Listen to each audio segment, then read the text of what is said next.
Assalamualaikum warahmatullahi wabarakatuh. Kami dari kelompok 5 akan mempresentasikan materi tentang paradigma dan teknik integrasi ilmu. Kelompok kami yang beranggotakan Fahri Ashari, Dita Afifah Ramadini, Aulia Nur Azizah Hanum, Naurullah Husein, dan Nurul Ihsan Saputra. Arti dari paradigma. Paradigma adalah cara manusia melihat diri mereka sendiri dan lingkungannya yang akan mempengaruhi pemikiran, sikap, perilaku dirinya. Paradigma juga dapat berarti asumsi, konsep, nilai-nilai, dan aksi yang diterapkan dalam memandang realitas di dalam sebuah komunitas yang sama, khususnya disiplin intelektual. Yang selanjutnya ada paradigma menurut para ahli. Menurut Robert Friedrich, dasar pandangan disiplin pada apa materi pelajaran yang harus dipelajari. Nah, yang kedua menurut Patton, sebuah pandangan di dunia, sebuah sudut pandangan umum, atau cara untuk menguraikan kompleksitas dunia nyata. Yang ketiga ada pengertian integrasi. Menurut Kamus Besar Bahasa Indonesia, integrasi adalah pembauran hingga menjadi kesatuan yang utuh atau bulat. KBBI juga menjelaskan bahwa integrasi adalah penyatuan berbagai kelompok ke dalam kesatuan wilayah dan pembentukan suatu identitas. Pengertian integrasi menurut para ahli, yang pertama ada Sujati Jiwadono. Menurut Sujati Jiwadono, integrasi adalah cara bagaimana pelestarian nasional dalam arti luas yang dapat didamaikan dengan hak menentukan nasib sendiri. Yang kedua ada dari Dr. Nazaruddin Syamsuddin.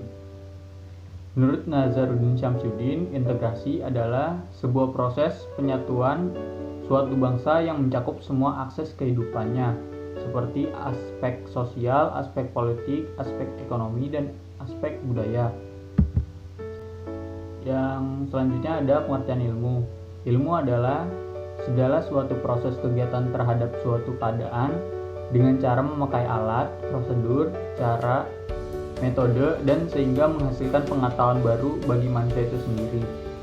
Orang yang berilmu berarti orang yang mempunyai pengetahuan, dasar pemahaman, dan mempunyai batasan tergantung pada keterbatasannya dalam mencari suatu ilmu yang diperolehnya.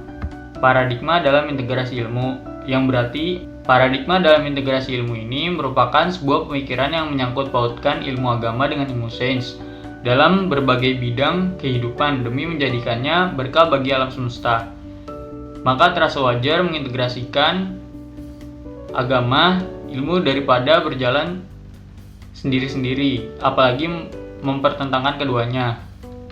Thomas Kuhn membagi paradigma menjadi 3. Yang pertama, paradigma metafisik, merupakan paradigma yang menjadi konsensus terluas dan membatasi bidang kajian dari satu bidang keilmuan saja, sehingga keilmuan akan lebih terfokus dalam penelitiannya. Yang kedua, paradigma sosiologi. Paradigma ini berkaitan dengan kebiasaan, keputusan, dan aturan umum. Hasil dari penelitian ini dapat diterima secara umum di masyarakat. Yang ketiga, ada paradigma konstruk. Nah, paradigma ini konstruk memahami realitas, khususnya realitas sosial budaya yang bersifat plural dan konstruksi.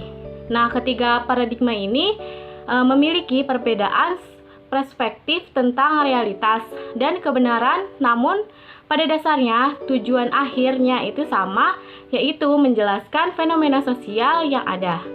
Pengelompokan varian paradigma menjadi 2 paradigma utama.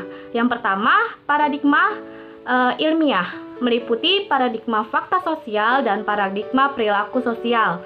Paradigma fakta sosial ini menemukan adanya suatu di luar diri manusia yang dapat memaksa dirinya untuk melakukan suatu agar dapat berperilaku sesuai apa yang ada di dalam dirinya. Yang kedua adalah paradigma ilmiah. Nah, paradigma ini mengacu kepada tindakan sosial, diartikan sebagai tindakan individu yang mempunyai makna atau subjektif bagi dirinya dan diarahkan kepada orang lain. Baik, selanjutnya dalam paradigma integrasi interkoneksi terdapat 4 ranah, yaitu sebagai berikut. Yang pertama ada ranah filosofis, yaitu integrasi interkoneksi pada setiap mata kuliah atau mata pelajaran harus diberi nilai fundamental eksistensial dalam kaitannya dengan disiplin keilmuan lainnya dan dalam hubungannya dengan nilai-nilai humanistik. Lalu yang kedua ada ranah materi, yaitu integrasi interkoneksi merupakan bagaimana suatu proses mengintegrasikan nilai-nilai kebenaran universal umumnya dan keislaman.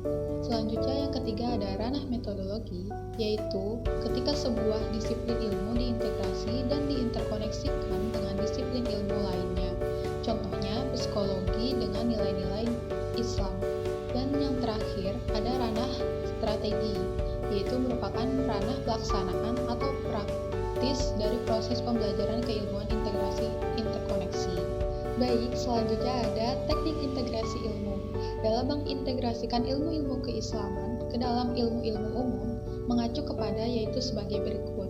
Yang pertama ada perspektif ontologis, yaitu bahwa ilmu itu pada hakikatnya adalah merupakan pemahaman yang timbul dari hasil studi yang mendalam, sistematis, objektif, dan menyeluruh tentang ayat-ayat Allah Subhanahu wa Ta'ala, baik berupa ayat-ayat qauliyah yang terhimpun di dalam Al-Quran maupun ayat-ayat kauniyah yang terhampar di jagat raya alam ini. Karena keterbatasan kemampuan manusia untuk mengkaji ayat-ayat tersebut, maka hasil kajian atau pemikiran manusia tersebut harus dipahami atau diterima sebagai pengetahuan yang relatif kebenarannya, dan pengetahuan yang memiliki kebenaran mutlak hanya dimiliki oleh Allah Subhanahu wa Ta'ala. Lalu yang kedua ada perspektif epistemologi, yaitu bahwa ilmu pengetahuan dan teknologi diperoleh melalui usaha yang sungguh-sungguh dengan menggunakan instrumen penglihatan, pendengaran, dan hati yang diciptakan oleh Allah Subhanahu wa Ta'ala terhadap hukum-hukum alam dan sosial atau sunnatullah. Karena itu tidak menafikan Tuhan sebagai sumber dari segala realitas termasuk ilmu pengetahuan dan teknologi. Dan yang terakhir yaitu perspektif aksiologi, yaitu bahwa ilmu pengetahuan dan teknologi harus diarahkan kepada pemberian manfaat dan pemenuhan kebutuhan hidup umat manusia. Bukan sebaliknya, ilmu pengetahuan dan teknologi digunakan untuk menghancurkan kehidupan manusia. Perlu disadari bahwa ilmu pengetahuan dan teknologi adalah bagian dari ayat-ayat Allah dan merupakan amanat bagi pemiliknya yang nantinya akan dimintai pertanggungjawaban di sisinya. Ya, berikutnya ada teknis dalam pengintegrasian ilmu. Menurut Al-Mahdi Mahzar, setidaknya ada 3 model integrasi ilmu dan agama, yaitu model monadik, diadik, dan triadik. Yang A, model monadik merupakan model yang populer di kalangan fundamentalis religius maupun sekuler. Kalangan fundamentalisme religius berasumsi bahwa agama adalah konsep universal yang mengandung semua cabang kebudayaan. Agama dianggap sebagai salah satu kebenaran dan sains hanya salah satu dari cabang kebudayaan. Yang B, ada model diadik. Model ini memiliki beberapa varian. Pertama, varian yang menyatakan bahwa sains dan agama adalah 2 kebenaran yang setara. Sains membicarakan fakta alamiah, sedangkan agama membicarakan nilai ilahiyah. Varian kedua berpendapat bahwa agama dan sains merupakan satu kesatuan yang tidak dapat dipisahkan. Sedangkan varian ketiga berpendapat bahwa antara agama dan sains memiliki kebersamaan. Kesamaan nilai dijadikan sebagai integrasi keduanya. Yang C, ada model triadik. Dalam model triadik ini ada unsur ketiga yang menjembatani sains dan agama. Jembatan itu ada filsafat. Model ini diajukan oleh kaum teosofis yang bersemboyan "There is no religion higher than truth". Kebenaran adalah kebersamaan antara sains dan filsafat dan agama. Model ini merupakan perluasan dari model diadik, memasukkan filsafat sebagai komponen ketiga yang letaknya di antara sains dan agama. Berikutnya ada yang secara umum. Yang pertama, model IFIAS. Model integrasi keilmuan IFIAS yaitu International Federation of Institute of Advanced Study. Muncul pertama kali dalam sebuah seminar tentang knowledge and value yang diselenggarakan di Stockholm pada September 1984. Skema di atas kurang lebih dapat dijelaskan sebagai berikut. Itu imam kepada sang pencipta membuat ilmuwan muslim lebih sadar akan segala aktivitasnya. Mereka bertanggung jawab atas perilakunya yang menempatkan akal di bawah otoritas Tuhan. Karena itu dalam Islam tidak ada pemisahan antara sarana dan tujuan sains. Yang kedua ada model Akademisi Sains Islam Malaysia atau ASASI. Ini muncul pertama kali pada Mei 1977 dan merupakan satu usaha yang penting dalam kegiatan integrasi keilmuan Islam di Malaysia. Karena untuk pertamanya para ilmuwan muslim di Malaysia bergabung untuk antara lain menghidupkan tradisi keilmuan yang berdasarkan pada ajaran kitab suci Al-Quran. Baiknya, selanjutnya saya akan menjelaskan tentang contoh integrasi ilmu.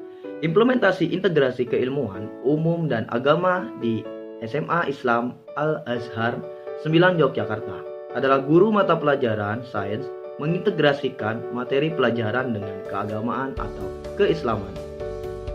Dalam proses pembelajaran dapat dilihat pada mata pembelajaran kimia kelas 11 MIPA 1, yaitu tentang materi hidrokarbon, yang direlevasikan dengan ayat Al-Quran yang sesuai dengan materi tersebut, yaitu Quran Surah Al-A'la ayat 1-5.